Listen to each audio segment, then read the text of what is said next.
Codex Alimentarius on termi, johon monet internetissä aktiiviset Radio Helsingin kuuntelijat ovat varmasti törmänneet. Vaikka Codex Alimentarius kuulostaakin keskiaikaiselta inkvisitiokäsikirjalta, kyseessä ei ole mikään kuviteltu salaliitto, vaan totista totta.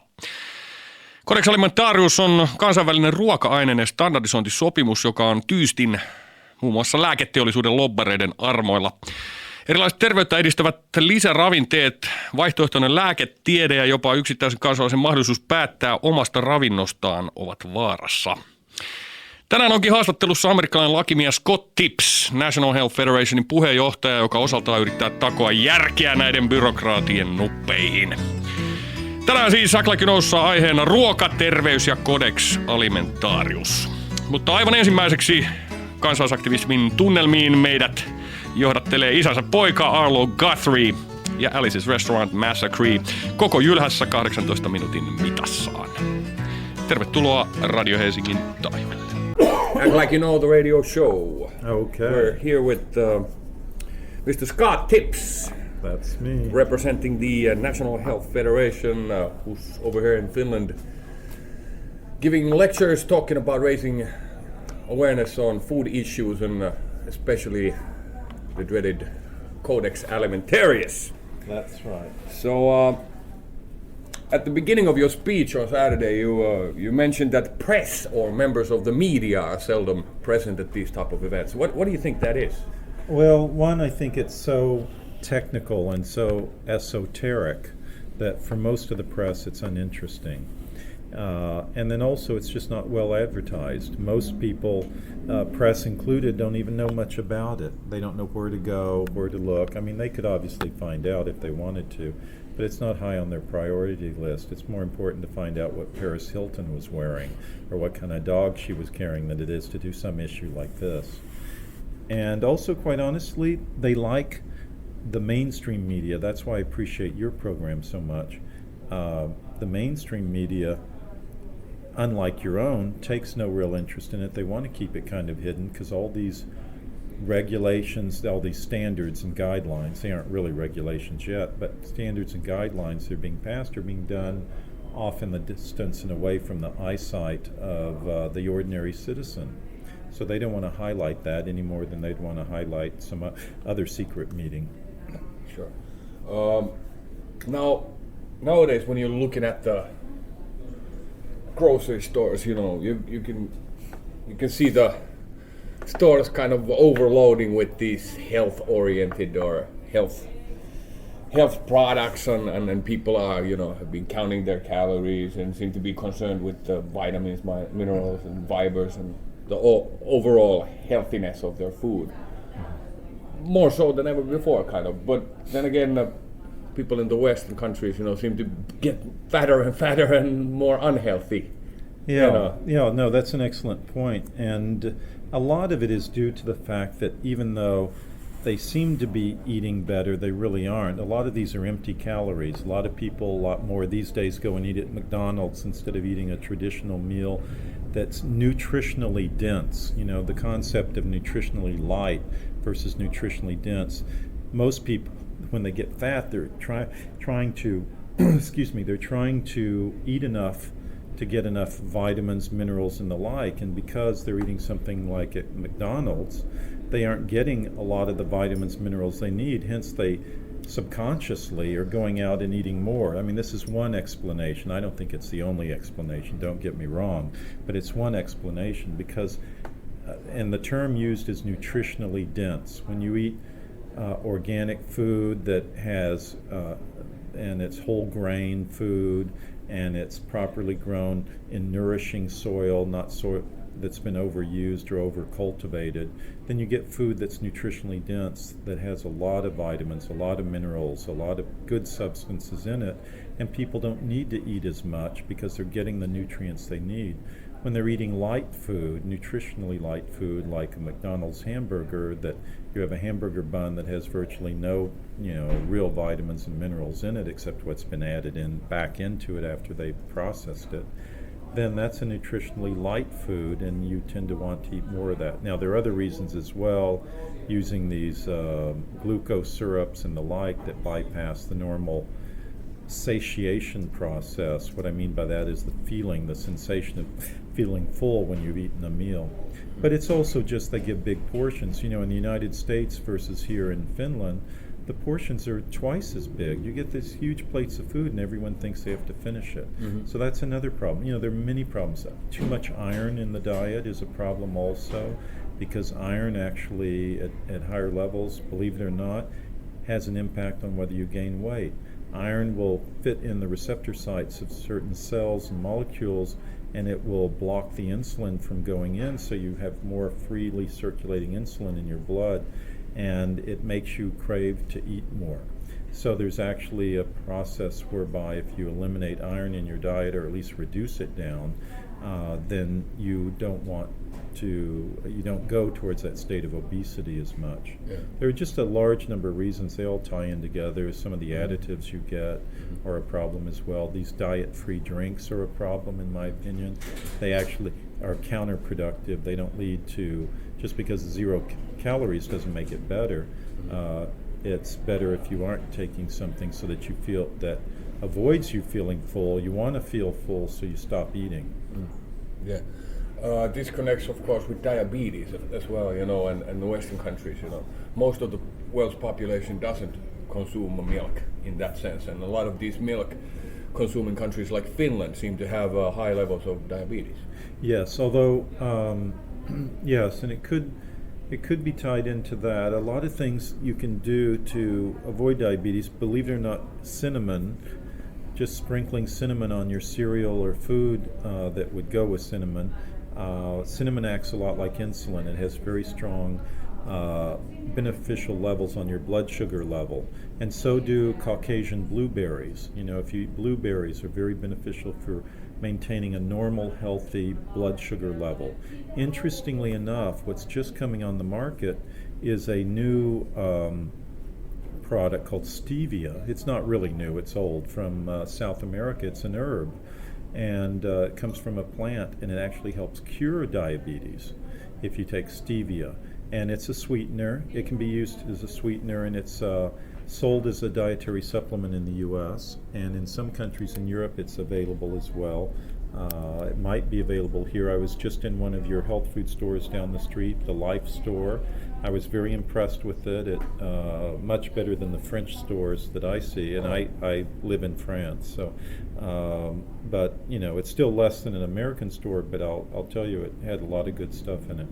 And by the way, I don't work for any National Health Federation is not supported by companies or by even vitamin companies. We're supported by individual consumers. We're a consumer organization, so we get people paying the equivalent of about 25 euros a year to be a member, and that's whom we represent at these codex meetings and these other things. But I'm an attorney. I've been a food and drug lawyer for 28 years, and I've been a lawyer longer, and so I'm familiar with a lot of these things through representing alternative doctors against the medical boards, and also from just coming in contact with a lot of these people and my own interest in nutrition and health, and having read books on nutrition and health for the last 40 years, and then getting to see some of these people and how it works and what's good and what's not.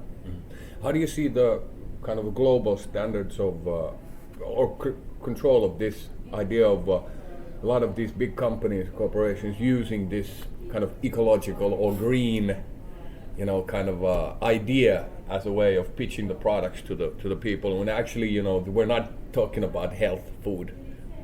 You mean just in general? Well, as a general idea for them to move in that direction, because that's what the consumer wants. I mean, that's what the marketplace is all about. It's the choice of the people forcing these big companies by their purchasing power, spending euros in a store, to alter. That's the power of the people ultimately, is their spending power. And this is actually a sign of it working. Now, so it's actually a good thing, but in a way, and if I interpret you correctly, in a way, how do I say it? In a way, it's not as good a thing as we'd like it to be, because, being these big businesses and big bureaucracy, whether it's a government or a big company, it's still kind of a bureaucracy with this, complex pathway to get things done. They still don't always get it right. Sometimes they do and sometimes they don't. They're better than governments at getting it right because they have to respond to the dollar or euro purchasing power of the consumer. However, they don't totally make it organic, or they put in some other things that are not so good, but they call it organic. I noticed this in France. They'll have organically grown cookies, the flour is organically grown, but all the other stuff, it's still white flour, it's still sugar, it's still all these other things that are bad for you. So if that's what you're getting at, I agree with you, and you're absolutely right. That is an issue because they're kind of cloaking it in this aura of organic, but really that's still unhealthy, basically. But it's still a step in the right direction. If I had to choose between that, which is organic like that, and something that's non-organic, of course I would pick the organic. But it still is a bit misleading. Yeah. How can we tell? Where can we get the right info? What, are there some... Well, I'd recommend you go to our website, which is www.the, and then our initials, nhf.com. So www.thenhf.com. And you can go, and we have a lot of articles on health in there. Click on the articles button, click on the Codex button, click on the Health Freedom News button. Those 3 buttons will lead you to health issues. And we have some really good articles in there written by some really smart people like Bill Sardi, who's researched a lot of this information and has been a health writer and researcher for decades and has written 10 books on health and nutrition, and I can't even begin to count the number of articles he's written, and he's a big, strong supporter of ours. So you would go and do that, but the main thing for your listeners to remember is to be very leery of getting their nutritional information from the mainstream media, because a lot of it is slanted, knowingly, unknowingly, deliberately, or innocently, it doesn't matter, but it's slanted towards the pharmaceutical industry. It's slanted towards the wrong way of nutrition.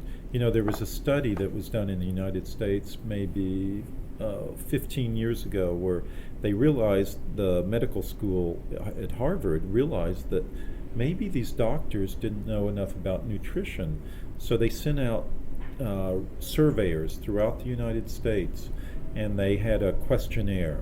And so they questioned 10,000 doctors in the U.S. 10,000, that's a large number. And they gave them the test, and the funny thing is, it was a test of their nutritional knowledge.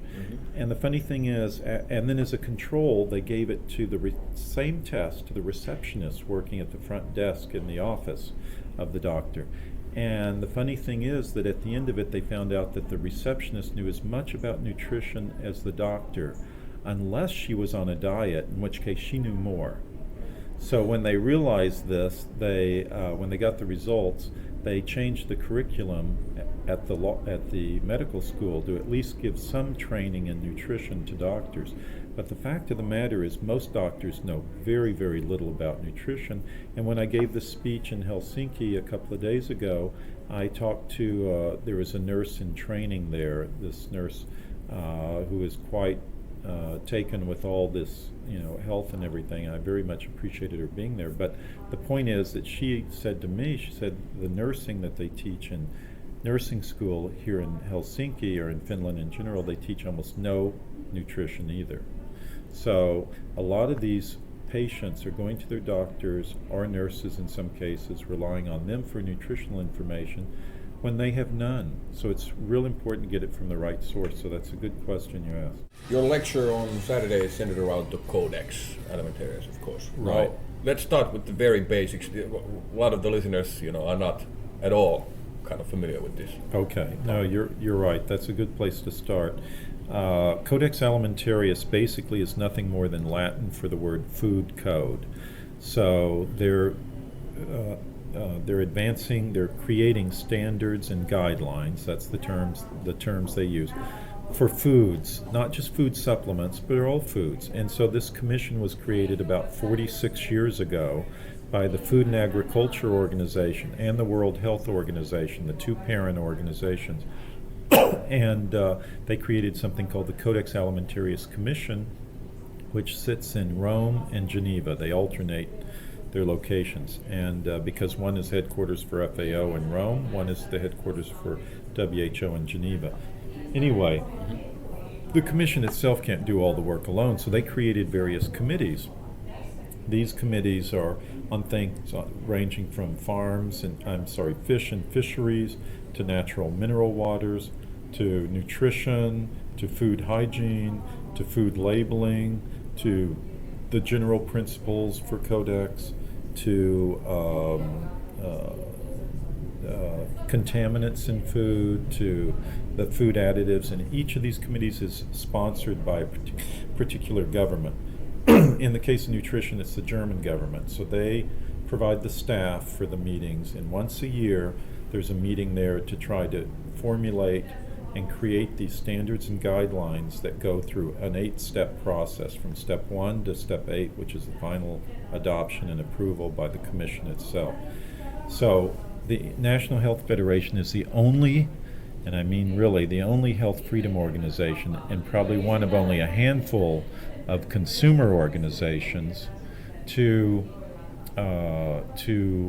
have recognized status at Codex, and to be able to speak out at the meetings, to submit written documents, to interact in real time with these other delegates.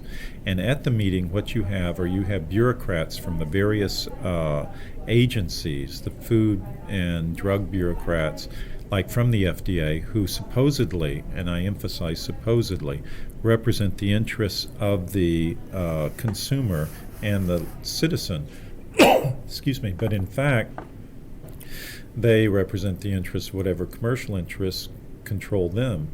And the same thing with Finland. You have the Finnish representative who will go there, but she usually doesn't speak. It's usually the EC representative who speaks now, because you're part of the EU. And so the European Commission sends a representative, and he speaks on behalf of all the member states that are represented there.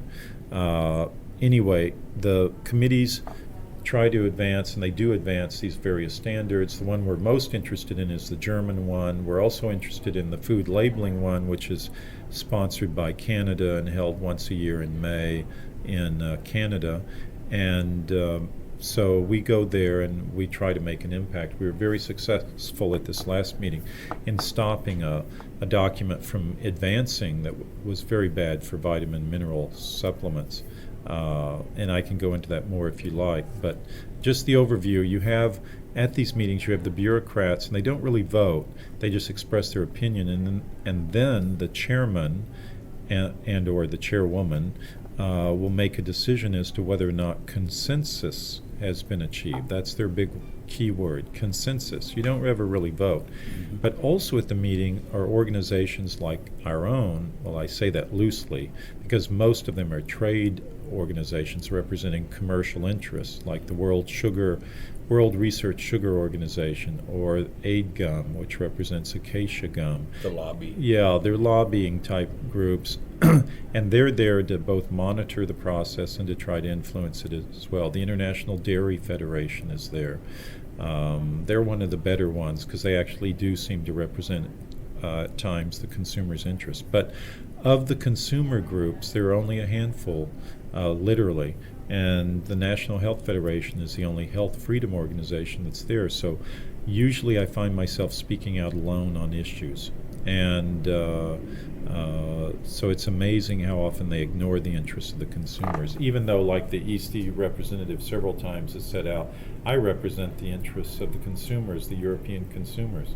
And I wanted to laugh. I don't think I did whenever he said it, but I wanted to laugh because he's the least able to represent the interests of consumers. So that's how it works. So the INGOs are able to speak out, but we don't count towards consensus. It has to be the countries, but at least we can influence the delegates, and we often do. And in fact, I did influence the delegates at this last meeting that happened last week, the nutritional committee meeting that met in Dusseldorf, Germany, from the first week of November. So that was quite good. Now you mentioned the vitamin and mineral supplements. Can you kind of demonstrate the idea of these standards? How Well, how they're doing it. Yeah. Well, they started creating back in the late 90s a standard to cover vitamin mineral food supplements. And the EC representative in the Codex committee that handles this, the German one, has a lot of influence because, the German coming from Germany and the EC, of course, being the EC, European Commission, they had very close, tight interests. And so they worked very carefully together to make sure that the Codex guidelines would match as closely as possible the guidelines of the European Union. And so what they did is they created a framework that passed over our objections and that of South Africa in 2004 at the committee level and 2005 at the commission level. But it's just a framework, and what it's meant to do is to say you can only sell these vitamin minerals that are approved, to create a positive list, just like the European Union has, and to limit the potency of the vitamins to absurdly low levels. Because keep in mind, what are they doing? These products are very health-giving products at a sufficient enough level. But if you keep the level down low enough, then they won't help your health. I mean, they may help keep you from getting scurvy or dying because it's a minimal level, but they won't give you optimal health. That's the difference for your listeners to understand. There's a difference between having just a basic amount that keeps you alive than having the type that keeps you optimally healthy, free of depression, free of pain, free of disease and the like. There is a huge difference, and this is something that's not understood at the Codex level. They're concerned about giving you just the minimum to keep you on your feet, walking down the street, able to talk and that sort of thing without dying. And it is vital that people realize that's not what you want. What you want is optimal nutrition, and you don't get that with the levels that they want to set in what they want to set at Codex levels, and also on the European Union Food Supplements Directive. So that's what we're there fighting for. Now, they've created this framework, but they haven't filled in the numbers. They want to put a cap. That is, they want to put a maximum level on these substances so that you won't get too much.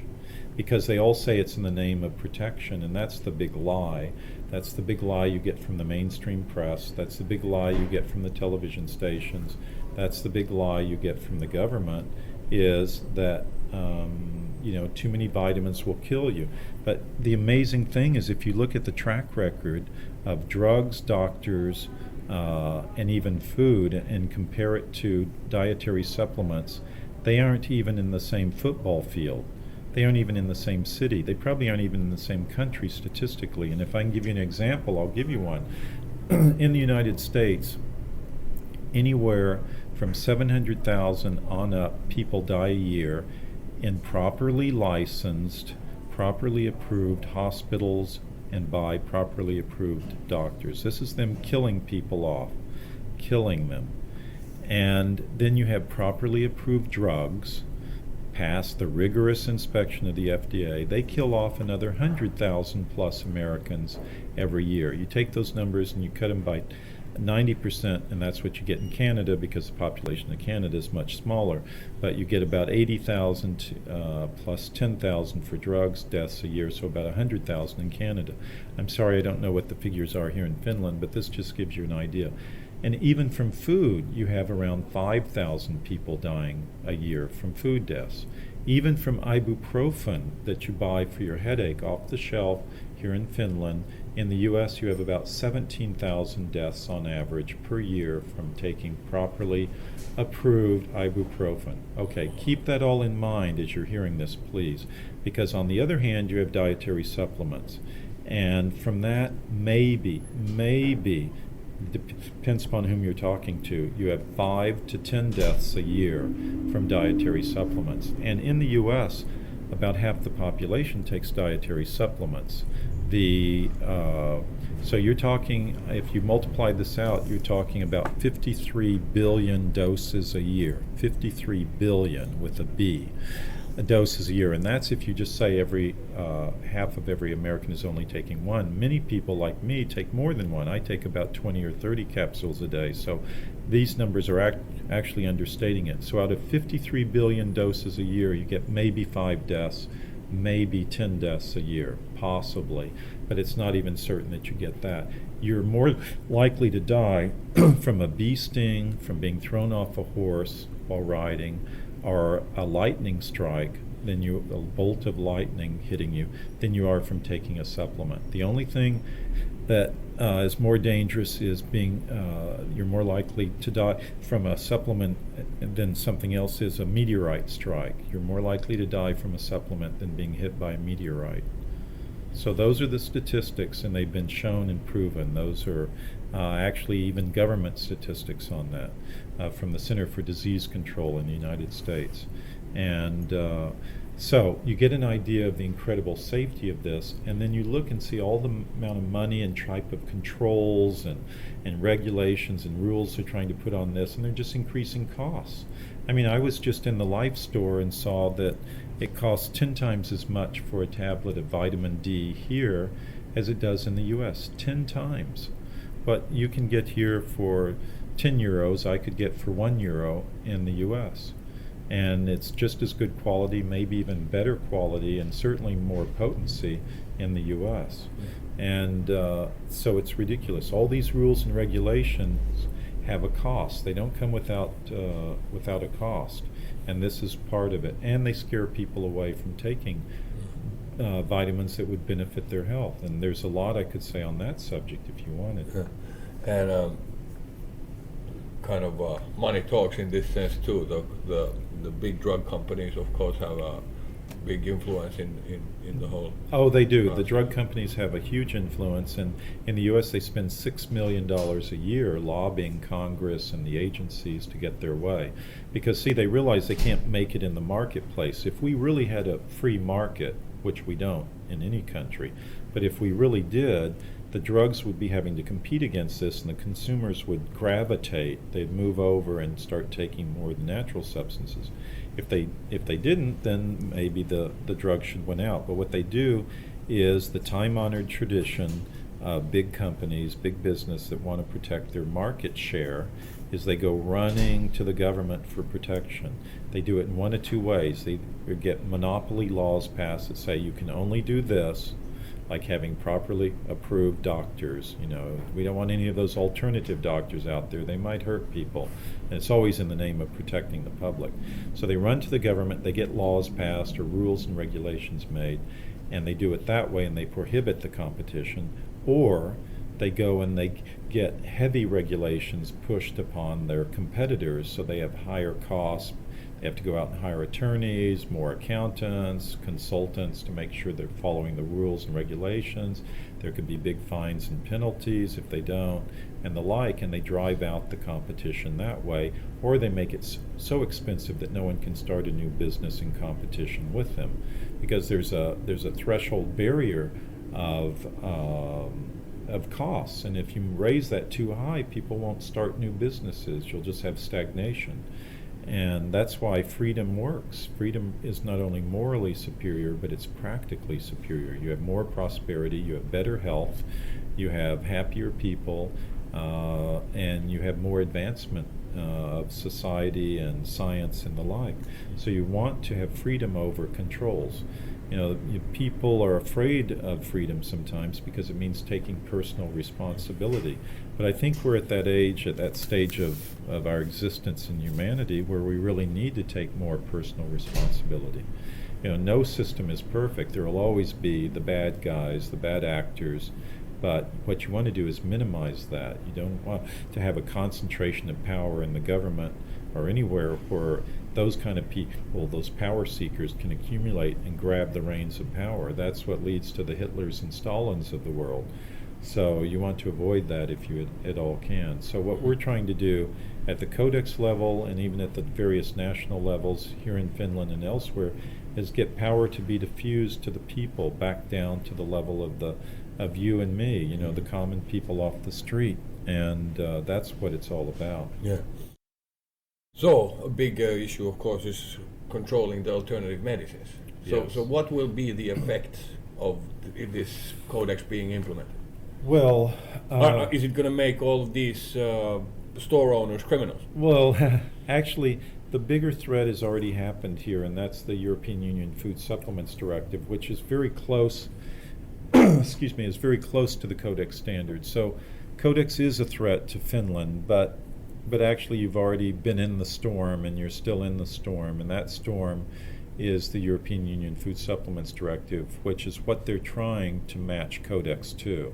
So you're already here. It takes full and final effect December 31, 2009, in just 7 weeks. It'll take full effect.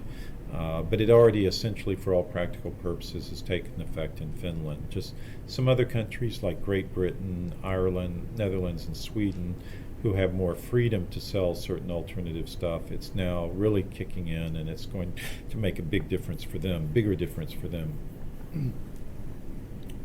So I don't know if that answered your question. Good. In your speech, you mentioned something about the natural vitamin D and its amazing capacities. Can you explain Sure. about that? Yeah, actually,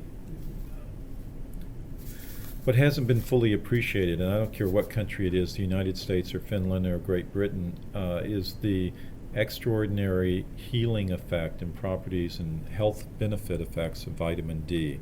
And there are two main forms. It's really a hormone, not a vitamin, by the way, but there are two main forms. There's the synthetic form, vitamin D2, or ergocalciferol, which you need to be careful of, and it's not as effective as the natural form. And then there's the natural form, which is vitamin D3, which is also called cholecalciferol. So my comments are going to be directed to the natural form, which is the form that everyone should get, especially in a country like Finland that's up north. I mean, look how overcast it is, and the weather being like this for most of the rest of this year, it will be like this. And you aren't getting vitamin D because it's normally produced by certain radiation from the sun, impacting with cholesterol, by the way, in your skin. And if you're on a low cholesterol diet, you're going to produce less vitamin D. Important thing to know. And you might get it from fish oils, but that's about it. Maybe a little bit from flaxseed oil, but not much, very, very little. So you need to supplement your diet with it. I myself supplement my diet with 5,000 international units a day, sometimes 10,000, and it's very, very safe. It has very strong anti-cancer properties. The rate of breast cancer in women was cut to by 25% if they were taking adequate levels of vitamin D. That's about 1,000 units a day or more. But really, you need to take more than that, because they found out about 7 years ago that they had underestimated by a factor of 10 what the levels of vitamin D should be that are consumed. They thought it was around 400 international units a day. They found out it should really be about 4,000 a day. And again, especially for people living in countries like Finland, and even more especially with people with dark skin living in the north, because their dark skin is so incredibly efficient at protecting them from the sun. But the one, flip side to the coin of that is that it doesn't allow the production of vitamin D as easily at high latitudes. So they have to be especially careful, those people that take adequate levels of vitamin D. Vitamin D has very strong anti-cancer properties. It's very important to take high levels to avoid getting the flu, whether it's a swine flu or ordinary flu, because think about when the flu season starts. It doesn't typically start in the summertime when you're getting a lot of sun and vitamin D, but you store vitamin D in your liver, and over the summer ends, and then comes September, and you're using your reserves now because you aren't getting it out in the sun. And then so September ends, and you have October, and your reserves are a little lower, November even lower still, December lower still. By January, your reserves are gone. And when does the flu season start? January, February. January, always, every year, January, February. Yeah, sometimes you have a little dip somewhere in some other time of the year, but typically the strong point is January, February, and that's precisely why. It's because your vitamin D levels are gone. So it's really important to take supplemental D. And it also helps activate a large array of things in your body. It helps with your heart. It helps to make sure your teeth and bones are strong because it helps tell the calcium where to go, along with magnesium. And it's extremely important in so many ways. Heart reduces heart disease, reduces cancer, reduces flu and other infections. Yeah. In your speech, you mentioned that one time you were down with the flu, and in the morning you took a great the killer concentration capsule, I called it. Yeah, you're right. Explain. Okay, yeah, I was in the south of France, and a friend had flu, an older friend, and I thought, oh, I can take it, and I didn't want to be impolite, so I drank from the coffee mug that he offered me and the like, and lo and behold, I caught the flu that he had, because his hygiene wasn't that great in washing dishes and the like. And so I sort of hovered on the edge of being sick for about 5 days, kind of almost sick and then well and then almost sick. And then finally I fell really sick, so much so that for the first time in 25 years I couldn't even work. So I took a capsule. I had some what I call killer capsules of vitamin D that are 50,000 units, 50,000 international units each capsule that I bought in the U.S. I took just one of those at 10:30 in the morning, and by 1:30 in the afternoon I was almost completely well. The only reason I'd say almost completely is I still had a cough. But I could work, I felt normal, I ate normally, all of that. I was over the flu, and that just took, 2-3 hours. It's very powerful substance. And the reason it is it helps activate your macrophage system, your first primary defensive system in your immunity, to go and attack the virus. And it does that, and it does it very effectively. Now, I had already been taking about 2,000 units of vitamin D a day at that point, so I already had a basic blood level established. So some people it might take a longer time at that amount, like another day or two. But for me, it just took that day, and I was well. We're living in crazy times, as they say, you know. Mm-hmm.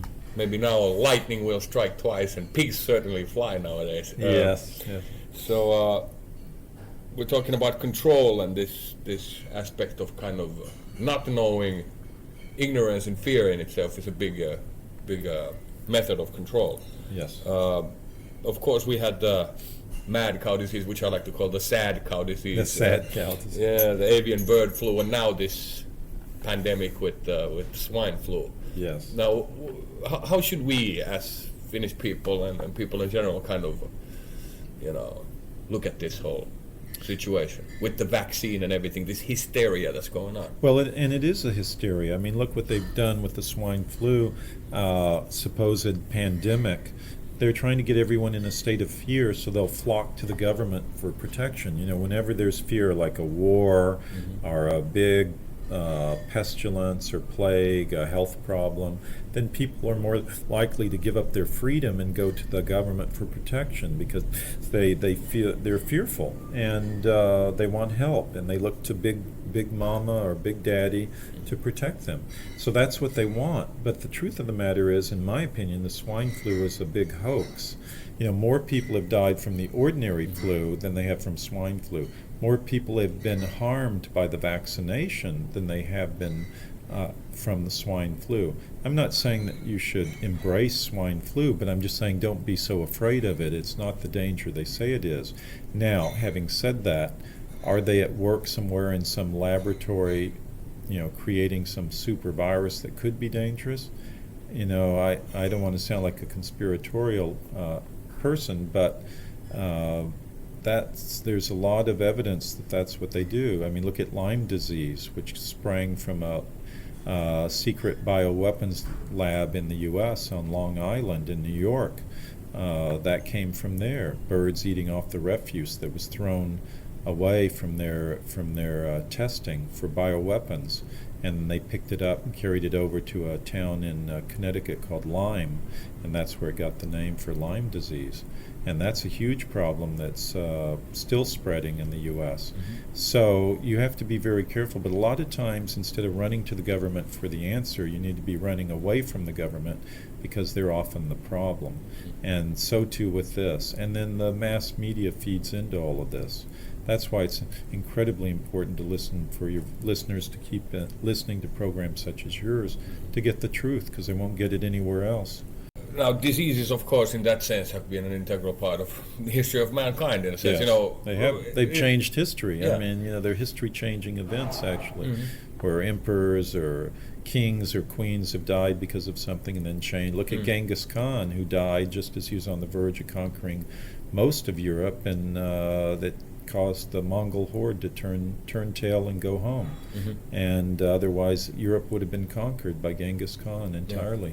I mean, downtown in Helsinki, we have a place called the Ruttopuisto, the Park of the Plague Park, of course, and it took out, the 1/3 of Europe's population at that time. So, do you think that this hysteria has also to do with the fact that people are like all this natural kind of place and position of death being a kind of an integral part of our family? It's changed now, in the modern times, and people no longer look at it that way. Well, yeah, because people, and I think rightly so, they look at being able to live longer, more productive lives, and that's what I look at. I would love to live to be, 70, 80, 100, 120 years old even, but those are healthy years. People think, I don't want to be 70 or 80 and be on crutches or on a cane or in a wheelchair and live like that for 20 years, but that's not what we're talking about. We're talking about extending the usable years of your life, like when you're 30, 40, 50, even 60, making them really healthy years. My own mother, she's led a very healthy life. She's in her 80s. She still works. She has a boyfriend younger than I do. She's and she looks 15 years younger than she is. They would mistake her for being in her early 70s, or maybe late 60s even. And she has that attitude. A lot of it's mental. You need to have a right mental attitude. And a lot of that is supported by nutrition. Make sure you get adequate levels of magnesium and especially magnesium citrate and fish oils. That helps you mentally. St. John's wort is good that way as well, the herb St. John's wort. But, having a good healthy attitude is one thing, but proper nutrition is the basis for supporting a healthy attitude as well. A lot of the traditional knowledge of the natural medicines and everything was kind of disappeared right after the war, when people wanted to were sick of the supplements, and they wanted the real thing and stuff like that. It's true. Well, I see that as part of the supplements, because you get a lot of herbs in health food stores and the like, and again, I want to emphasize for your listeners, I'm not working for any vitamin company. I don't sell vitamins. I'm a consumer like anyone else. But I've found them to be quite helpful, and if I see anyone helped by something, it's usually because of their nutritional intake and their positive attitude more than anything else, more than drugs. Like I said, drugs kill. They're very deadly. But having said that, as we're going into the 21st century now, and have been for 8 years now, the important thing is to realize there are these huge advances in medical and health knowledge. In fact, it's increasing on an exponential scale, a logarithmic, maybe exponential scale. And so with the doubling time of knowledge advancing, how it doubles every year, or actually less now, it takes less than a year to double, that governments with their creakingly slow bureaucracies are unable to keep up with the advance in human knowledge. So when they set rules and regulations, they're really holding us back, because they're still working, to just use an example, setting the standards for gas lighting, when we're already capable of doing cold fusion and advanced technology. They're still stuck in formulating. They always are, because they operate very slowly and very cautiously, and they hold us back. Now, some people think, they save all these lives, but actually they don't. Think of all those people who would have been alive. because of a beneficial thing that was kept off the market and was not allowed by an overcautious bureaucrat. And I'm not saying for the bureaucrats to be incautious, but there is a balance between the two, and it's not usually achieved, because if something goes wrong, they get blamed for it, and they don't want that kind of responsibility. If they don't approve something, then, and they're invisible deaths, they are never pinned on the bureaucrat. Mm-hmm. I've understood that the Finnish people as a people are very, I don't know if it's the right word, but cancer prone, but cancer is a big...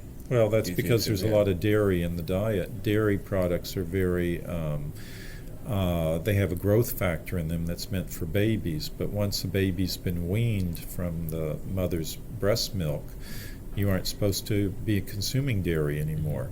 So unless it's fermented dairy, it's actually not that good for people. And also, improperly pasteurized or improperly produced milk products contain a bacillus bacteria that can actually cause all sorts of internal problems with leaky gut syndrome, with your intestinal tract, that are not always attributed to dairy products, but actually have a source there. So it's actually a source of problems, health problems for people, and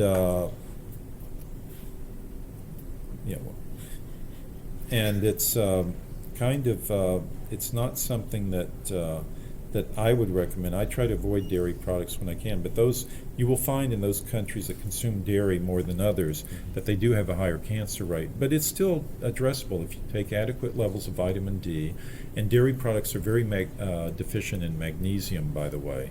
They're very rich in calcium, not always the best form of calcium, but they're rich in calcium, very poor in magnesium. So you need to eat muscle meat or eat nuts and seeds to get your magnesium, or take a supplement. Either way, but you definitely need magnesium. Most people get adequate levels of calcium in their diet, whether they're eating dairy or not, because it comes from green leafy vegetables, which is actually the best source of calcium. But yeah, that's the main reason. And then also, quite honestly, the lack of sunlight, because you aren't producing the vitamin D in your skin. The other thing is there's not much selenium in your soil here, so if you eat bread or grains that are grown here, it's very selenium deficient. This is generally true for all of Europe, by the way. The most selenium-rich soils are in Canada and North America in general. Canada and the United States in the middle part, like Alberta, Saskatchewan, Manitoba, and then the Dakotas, Montana, Colorado, those places. They have a lot of selenium-rich soil. And selenium has very strong anti-cancer properties. Anyone with cancer should be supplementing their diet with selenium. At least 200 micrograms, anything up to 600 micrograms a day for selenium. You mentioned something about a person called Dr. Yamamoto, was it? Who actually developed a cure for cancer. Now, can you explain this? Yeah, he is a Japanese researcher doing his research in the U.S., and he started in the early 90s. Actually, he's older than that, but he started in the early 90s. And he studied small numbers of subjects. So I'm not talking about these large-scale studies. We're talking about 18 people here, a dozen people there, another 20 people there, that sort of thing. So sometimes he's been criticized for that. But the fact of the matter is he gives these, as I started to mention before, you have an immune system comprised of macrophages. You have two immune systems. You have the innate and you have the acquired. The acquired is from vaccinations or childhood diseases that developed antibodies in your body. And but your main line of defense are your macrophages, the innate immune system that goes and will attack any viruses and bad things in your system. And in this case, the cancer cells exude. They release an enzyme called nagalase that inactivates the macrophages, and that stops the macrophages dead in their tracks. That's why cancer is so deadly and can spread. Everyone develops cancer cells that are killed off by your immune system, but when your immune system is weak or not strong, then the cancer can overwhelm it. So with these injections of GCMAF, and MAF is in capital letters and stands for macrophage activating factor, he found that they have a half-life of 6.5 days, And that means once a week injections with a diabetic grade needle, depending on the cancer, from 30 to 60 weeks. And he's had a 100% success rate in curing cancer, or as the doctors would say, putting it into remission. 100%, no negative side effects. They don't lose their hair, they don't get weak, they don't get sick, they don't die of heart attacks from the chemotherapy. And he's had no failures, not a single one, not a single person. And we aren't talking about people who were treated yesterday or last week or even last year. We're talking about people who were treated starting in the early 1990s, like 1991, 1992, and on up to the present. So a wide spread of individuals who had breast cancer, colon cancer, prostate cancer cured. This exists, and also it's relatively cheap. It probably cost about $10,000 for the treatment. But it's not yet commercially available, unfortunately. However, taking large dose vitamin D mimics to a certain extent taking the GCMAF injections, because that helps to activate the immune system as well, the macrophages, if you take adequate levels. Along with, there's a bioflavonoid called Quercetin, starts with a Q, Quercetin, that acts synergistically with the vitamin D, and also acts synergistically with resveratrol. That's one of the active ingredients in red wine that's also very strongly anti-cancer. But from a glass of red wine, you probably only get 1 milligram, and you should probably try to take about 100 milligrams a day. So there are some good sources of it in the U.S. There's a product called Longevinex that has 100 milligrams that I particularly like. But you can order it online, I guess. I don't think it's available in stores here. But the basic thing is resveratrol, quercetin, and vitamin D, and selenium, and vitamin C, of course, too, would all work synergistically together to help fight this. Siinä siis Scott Tips. Miehen ja National Health Foundationin webisaitti on thenhf.com. Kannattaa tsekkaa sieltä. Useampi kuuntelija kysyi vielä miehen nimeä. Tämän kokonaisen ohjelman kuulette vielä sunnuntaina 10.12. viikko-uusintana. Meitsi ampuu tästä Dubaihin. Nähdään pari viikon kuluttua. Pysykää Radio Helsingin taajuudella. Seuraavaksi Karri Koira ja Sampo. Bless! Radio Helsinki.